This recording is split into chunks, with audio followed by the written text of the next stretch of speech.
the undefeated Baltimore Ravens and the Jacksonville Jaguars on Sunday. We'll be on the backfields of Owings Mills all week long with full coverage and news and injury reports and all that good stuff that you're used to. And every night we're going to be at Oriole Park at Camden Yards this week as the Orioles and the Red Sox continue their battle, and certainly the Red Sox getting the better end of that thus far.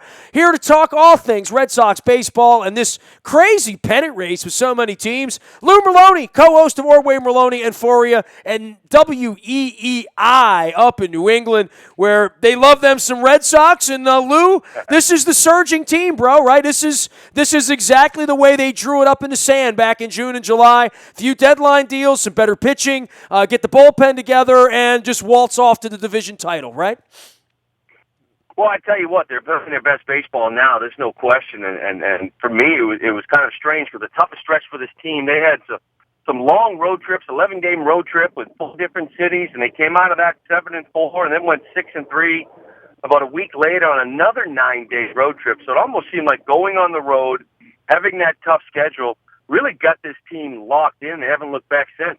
Well, and yeah, it feels like they're not looking back, and it feels like even last week, the incredible baseball game that was played at Fenway that I guess everyone will think is memorable around here with Porcello and Gosman. It becomes a long memory when the lead starts to go from 2 to 4 over the weekend, and you realize you're running out of time.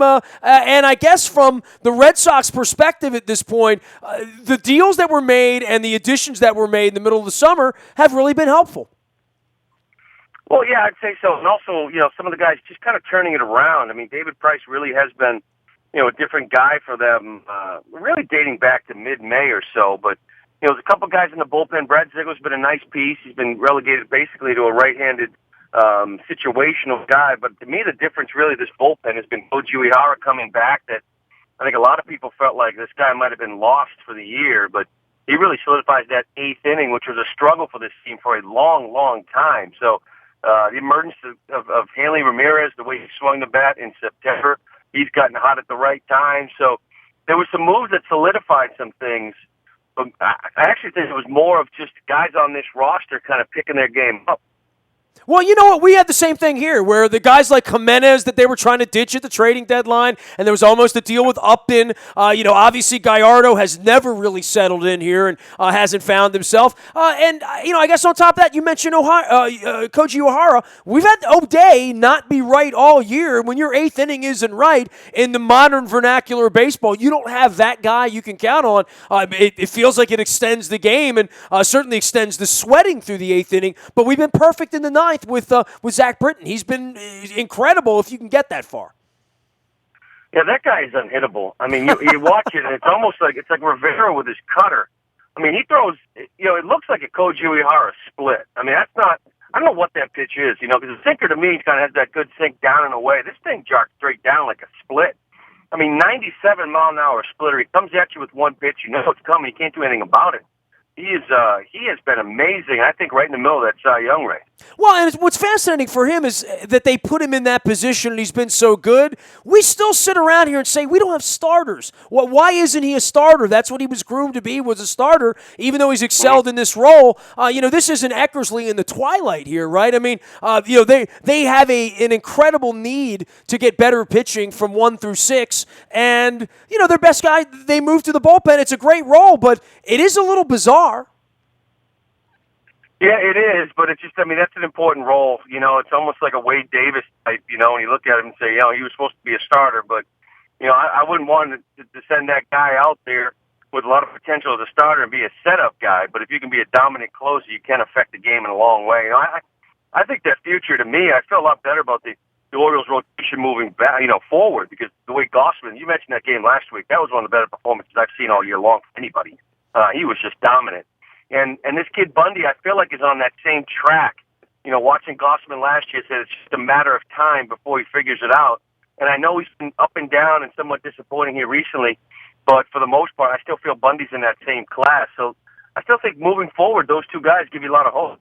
I mean, last year, the pressure on Porcello, the pressure on Ramirez, I mean, we've forgotten all about the Pandits like he never came at all, right? Don't tell the Red Sox front office when they got to cut the checks every 2 weeks, but for Porcello to be what he's been this year, and even for David Price to sort of settle in, it's different being a Red Sox, right? I mean, you know that from hailing from that part of the world and being a part of that when you walk into the clubhouse as a member of the Cleveland Indians or the Angels or the places, Padres, places you've been, it's different being a Red Sox. And when they come in from the outside, it takes a little bit of adjusting, even though they say, yeah, I'll sign up for the money. I want to go play there. I want to play under the heat of all of it. But the heat has proven very, very hot for a lot of players, not just like Carl Crawford, for instance.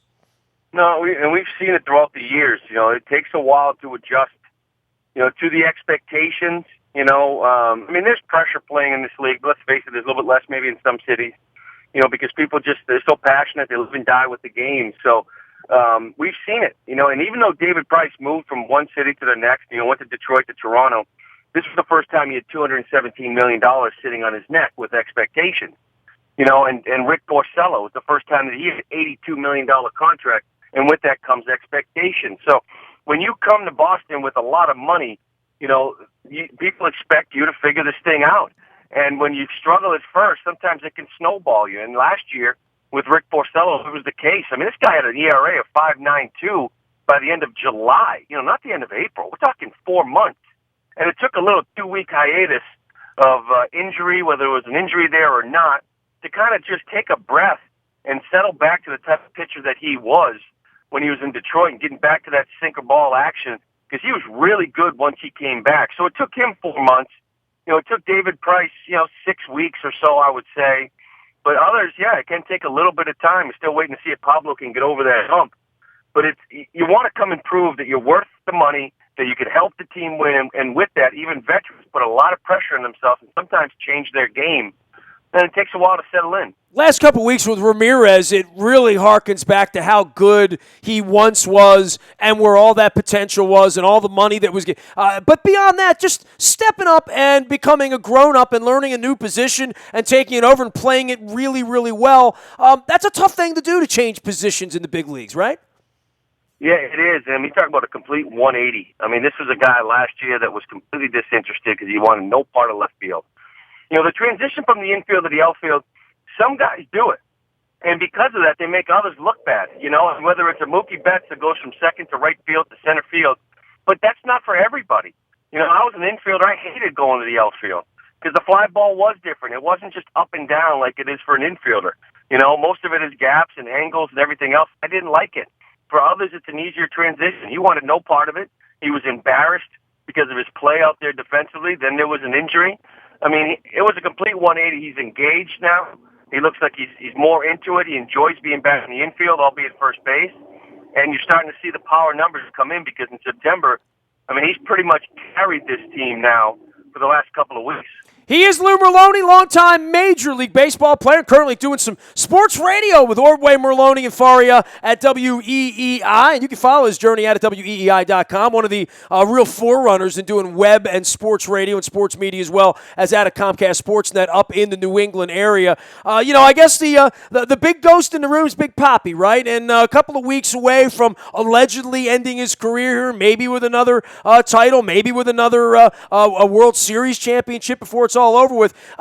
What we've seen this year, you talk about writing off A-Rod or writing off Teixeira or some of these guys that have really stumbled toward the end of their career. Even Jeter at the end was, a different kind of player than he was. Cal Ripken, played probably 2 or 3 years longer than his talent that he would have wanted. But Papi doing this at this point, are you convinced he's just not going to come back and do this next year? Because it certainly looks like he could, and I'm not even as impressed by the home runs as I am by the doubles for a guy who can barely walk. Yeah, I know. And, earlier in the year, I wasn't convinced. I said, let's see if he goes out there and the type of year he's having, if he's going to walk away from it. But the more and more you get into the year and then you see the struggles for him physically for his lower half, his legs, his ankles, his calves, you start to have the idea that, I think that he is indeed done.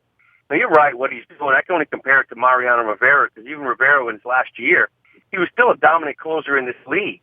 And, I think David, the one thing he can still do is hit. He can't run. And as you said, the doubles are amazing because if he was healthy, if he had good legs, he'd probably have 55, 60. He'd be approaching 60 at this point, maybe. I don't know. But it's impressive what he's doing. I think he's really benefited the fact that his whole career has been a designated hitter. So he hasn't taken that pounding physically by only playing basically half of a game and not going out in the field. A lot of guys that if he was a first baseman every day, I believe his career might have ended 2 or 3 years ago. But he didn't have to take that pounding by being a DH, and has extended his career, I think, by a few. Unbelievable what these young players have blossomed into. Here in Baltimore, we've got Scope and we've got Machado and now Britton, and you're hoping for the best from Gosman. I mean, all of these well thought of guys, and Bundy, these guys you've been talking about. I mean, I've been hearing about Bogarts from the beginning, and Betts and Bradley, and nobody thought Bradley would ever hit the ball. This has been a real awakening year for all of those guys, right?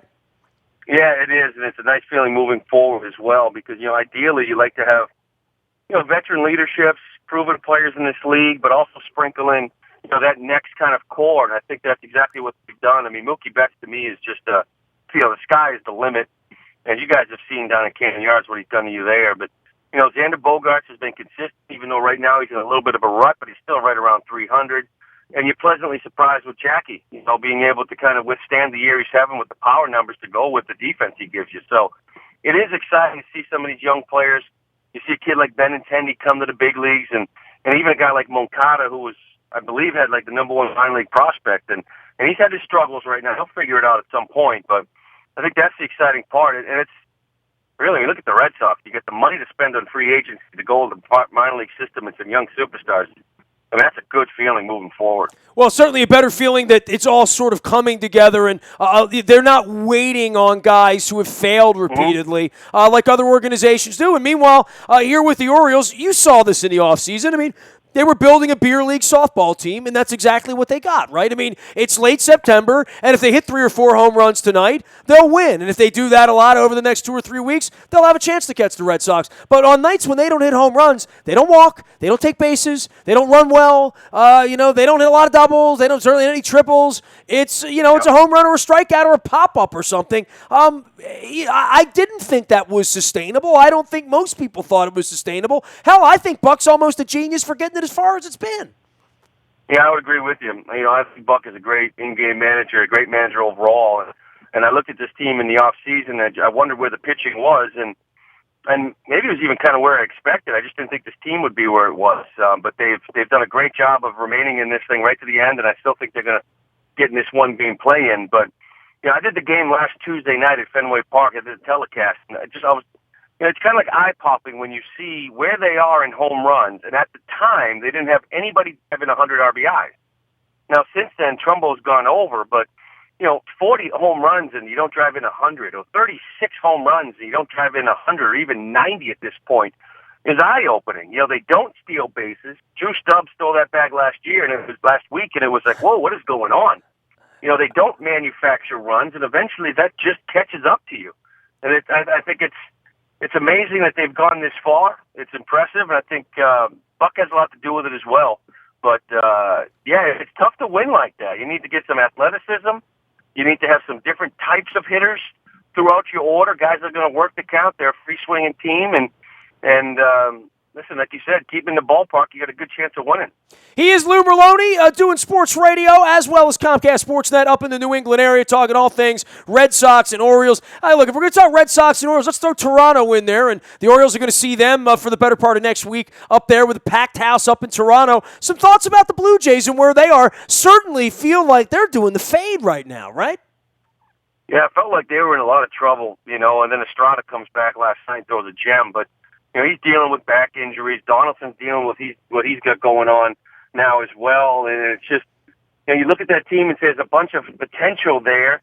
I still think they're a playoff team, but really it's been a disappointment. I mean, it's the worst record in the American League, maybe even in baseball in the month of September. I'm not sure, but I know it's in the American League. And I look at that rotation and think, with Jay Happen, who is still in that Cy Young contention, and Estrada, the way he's been throwing the baseball, what happened to Marcus Stroman? This is a guy that I just felt like was ready to take it to the next level, and he's been a disappointment for them this year. But they're still a scary team. I mean, there's no doubt about it who can get hot at any point. So I don't count them out of anything, but obviously right now they're not feeling it. Lou, it goes without saying you played a lot of games at Camden Yards. You came in here kind of, sort of, as things, weren't going so well and sort of fell off a little bit. You were around the Hideo Nomo no-hitter era, as I remember it as well.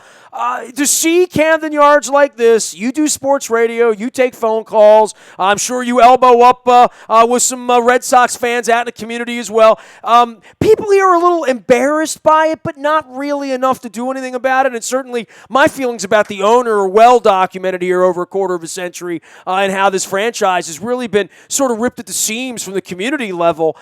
We're seeing it, and you're seeing it. What saith you about that on the radio in New England when you put the game on and see 18,000 is the announced crowd, and they're lying about that? And, oh, by the way, half of them are Red Sox fans. Yeah, I feel sorry for that team. I'm trying to figure out what is going on down there with that fan base. I mean, this isn't Tampa Bay. You know what I mean? The stadium's out in St. Pete, and it takes 2 hours to get there. I mean, this is Baltimore Orioles. You're in the independent race. You have an exciting young team. I mean, you still got some superstars. Machado's one of the great players in the game. And you hit the long ball. I mean, it's you're in the playoff race. And to see 18,000, and how many of them are Red Sox fans? Half. I mean, seriously, what is going on down there with that fan base? Like, I don't understand it at all. Like, even if you don't like the owner, don't you like baseball? I mean, don't you want to watch a team go to the playoffs, which is what your team has a chance to be and has been really in the recent years? I don't get it, and it was really disappointing to turn it on. And like you said, you're going to go up to Toronto. That place is going to be going nuts. Hell, they don't even know what the hell baseball is. Weird seventh-inning stretch dance going on. They cheer. They throw hats when guys hit home runs like it's a hat trick. And here we are down in Baltimore, and you can't get people out to the stadium. I mean, what's going on? There you go, Lou. I just wanted to let you rant, man. I wanted to wind you up. Yeah, I'm spent, bro. I've been talking about it for 20 years. You know what I mean? Like, people villainize me, on the radio for talking about it. This is the result of mistreating everyone in the community. And it's also the result of having a team in D.C. This was one of Angelos's thoughts was always, if we put a team in D.C., no one will come to our games. It'll split the fan base. But they've done such a poor job of marketing what you've pointed out to be a really good baseball team. Yeah, and to that point, like, listen, the fans might be like, well, this is why we don't go, and whatever, to each his own. But I'm just a fan of the game, and I think you put a product on the field. I've always felt that if you put a playoff product on the field, then you will get a fan base. Then you will get people that want to come out and watch baseball. And, I felt bad in Tampa Bay because I felt they did that for years and they didn't get any fans, but I never thought that would happen in Baltimore. I just never did. Hey, Lou, man, it's a great visit with you. I appreciate the time. I love talking some baseball. I always appreciated your scrappiness as a ball player. And I didn't even know you were doing radio up there, so I'm glad to hear that. And I will circle back with you again sometime soon. Who knows? 2 weeks from now, we might have a little Fenway Park trip up there for some Orioles and Red Sox action. I hope so. That sounds good to me, man. Anytime you want, you let me know. Appreciate you, Lou. Lou Merlone, longtime major leaguer, doing the thing up in Boston, just like my boy Flinny does it up there. Mike Flynn does a sports radio turn up in the New England area. Lou Merlone does that on the baseball side with Comcast Sports and WEEI up there as well. And you can follow him at Lou Merlone, and tens of thousands of Red Sox fans do out on Twitter. You can find me in the Bio Toyota Audio Vault 24 hours a day from anywhere in the world on your mobile device by downloading the TuneIn Radio app. We come in crystal clear. The morning newspaper shuts into that email inbox and opens up on your mobile device at 7 a.m. each and every morning. That's powered up by Planet Fitness and PlanetFitness.com. And last but never least, any breaking news will happen first on the WNST Tech Service. That is sponsored by Coons Florida Security Boulevard. And Dennis is going to get you ready for Thursday Night Football and Thursday Night Baseball. He'll be here from 3 until 5 hosting the SSV on WNST. Next Wednesday, we'll be swabbing for the Bone Marrow Registry at Greenmount Station in Hampstead. We're going to be up there with Alex Lewis, rookie left guard for the Ravens, as well as his partner in crime, Ryan Jensen, who's also a pretty good bloke, as they say. We're going to have some crab cakes, talk some football with some big, beefy O-linemen, and probably laugh a little bit. And Alex Lewis speaks German, so it's even going to be more fun. We'll see you for There Goes My Hero. Come on up, bring your spit for us for the Bone Marrow Registry and for leukemia patients worldwide. We had a match earlier this week. I'm going to be bragging about that later because I want to get the guy on the show who was the match, but we matched someone from our May 19th event who saved a life and attempted to save a life on Monday. So that was the 19th or the 20th, 20th. So there, have at that. There goes myhero.org for more information on that. And, of course, my Facebook, Twitter, LinkedIn, Snapchat, Instagram, and everywhere you go. We are WNST.net, AM 1570, and WNST Towson, Baltimore, and we never stop talking Baltimore sports.